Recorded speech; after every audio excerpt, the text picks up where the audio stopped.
Hello and welcome to Ronday. Today I'm going to talk to you about some of the audio and video basics of using Ronday. Let's get started. First, if you'd like to unmute yourself to speak to other users, click the microphone icon in the top right corner. This will use your computer's default microphone source, so if you'd like to switch to a different microphone, feel free to click the drop-down menu and select a different input device from here. Next, let's talk about camera.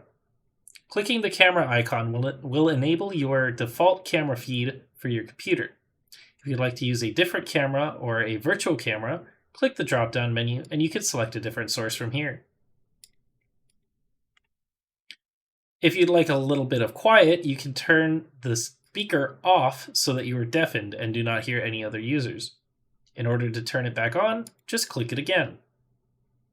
Lastly, let's talk about sharing your screen. If you'd like to share your screen for a presentation or just to show a coworker what you're working on, click the fourth icon that looks like a television, select your source, and now you're sharing your screen. Those are the audio-video basics of using Ronday. Thanks for watching.